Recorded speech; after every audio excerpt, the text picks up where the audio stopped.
Hey, today in our video, the humankind.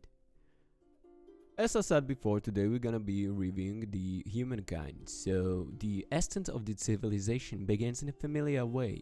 To solemn the orchestral accompaniment, the future leader of the nation selects the condition for his future people, sets the size of the world, the speed of the game, the difficulty, which primarily affects the intelligence of artificial intelligence, and of course, sets the numbers of contenders for the title of the ruling empire. But the underlying culture has not been offered, it will have to be chosen a little later. And finally, the great path of our state begins. It is the Neolithic era where nomadic tribes are looking for their first home, which will someday become the capital of the whole world, or enslaved province for a more powerful empire. So in the main menu you will find unexpected elements for the global strategies, the customization. For my taste, playing for a leader created by yourself under a self-chosen coat of arms is much more interesting than matching existing leaders to your character in real life. Perhaps the aesthete speaks in me, but such trifles influence immersion very strongly. In the lobby, you can also customize the avatar and character of the ruler. You have to decide on the archetype, beliefs and advantages. Or, I advise leave the fields untouched and return to them after the first successful game. After the game, there will also be an opportunity to enjoy the success. Humankind has trophies and achievements. There are 5 speeds in the game: the Blitz with the 75 moves, the Fast with the 150 moves, the normal one with the 300 moves, slow 450 moves, and infinite 600 moves. This is such a finite infinity the authors of Humankind accidentally raised an untouched philosophical vigilant. At the odyssey of the people under your rule begins in the Stone Age. A tribe of hunter-gatherers wanders around the map in the search of something useful. Either they manage to collect food, then acquire new knowledge, or discover a miracle of nature, such as for example the Great Barrier Reef. Each find gives the bonuses. The same food increases the size of the tribe instead of the squad. 2, 3 and so on appear. And all this happens even before the foundation of the first city. That is, the player gets time to explore the surroundings and understand where it's better to put down roots. Meanwhile, resources are accumulating, the population is growing, science points are dripping to discover the technologies, although there is still no trace of an empire. The mechanics of battles are introduced by skirmishers with the mammoths, bears, deers, and other animals. Unlike Endless Legends, squads are finally allowed to be controlled directly rather than giving order in advance. But the rest is familiar. We occupy the hills to go to the rear, use the forest as a shelter. The surprise in the strategy is that the equal units are capable of completely destroying each other, not always someone remains on the battlefield. Some actions on the map are converted to the era points. For example, to say goodbye to the Stone Age and enter the Ancient Void, you need to increase the number of your people to 5.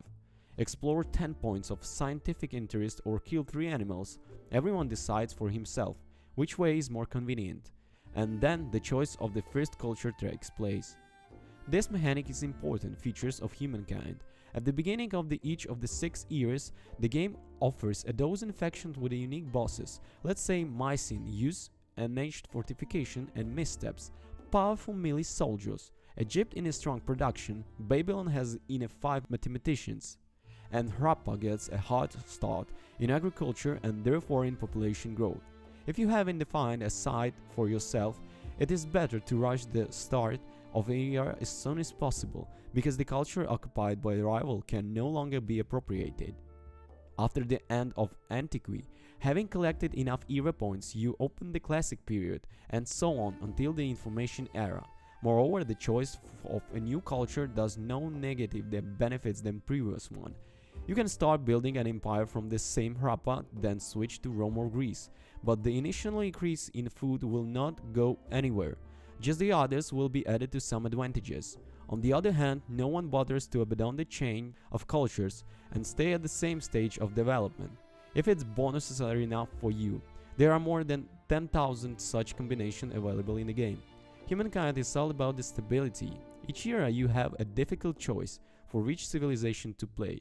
Of course you can stay the same, but more often it's more interesting to combine development on the go. Path with the humankind through the eras was quite unexpected. In the name, tribe turned into Babylonians. After it upgraded into Greeks, and then the inhabitants suddenly realized themselves French. Realism in the game is not to be expected. My development is still not so shocking because by era of the industrialization it was possible to turn into the Zulu while making the choice between them and the Russians. The latter, by the way, easily evolved in the USSR. The main thing is to get the present. The head is spinning from the such transformation, but there is definitely a charm in this. The choice of cultural feature, in fact a nation, will depend only on the current situation on the map. If in the previous era you peacefully pumped sins and rebuilt its cities, then by the next one you can easily choose a warlike civilization and attack your neighbors, or pick up such a nation that will more successfully fight off the attackers thanks to a strong unit or building. Adaptation is the main thing when choosing further development between the eras. It is unlikely that the states bordering on you will be happy about success in the scientific field from period to period, so do not forget about the defense and the development of perks that allow you to fight.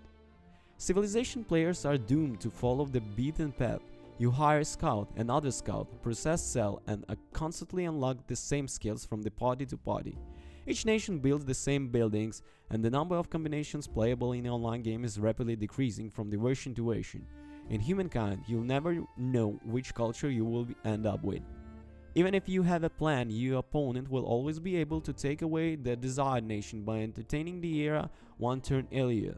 In addition, due to this flexibility, replayability also increases. The developers have promised 1 million combination of the crops, so you're unlikely to have time to get bored. I'm not going to delve into the mechanic and spoiler the game. I believe that humankind will undermine the creability of civilization, at least in the community of hardcore strategies. Many will face a difficult choice of what to kill the weekend for an old game or this bright new product. Yes, it will take weeks to figure out the intricacies, and even cooler, even in companies of different skill, everyone will be approximately equal terms. It is also important that the game is simply beautiful.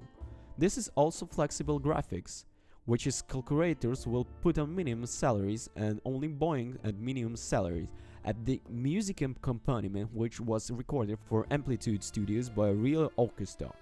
A narrative event that add to the game and customization that to which you feel the involvement in development of humanity on the screen. Humankind turned out to be very soulful.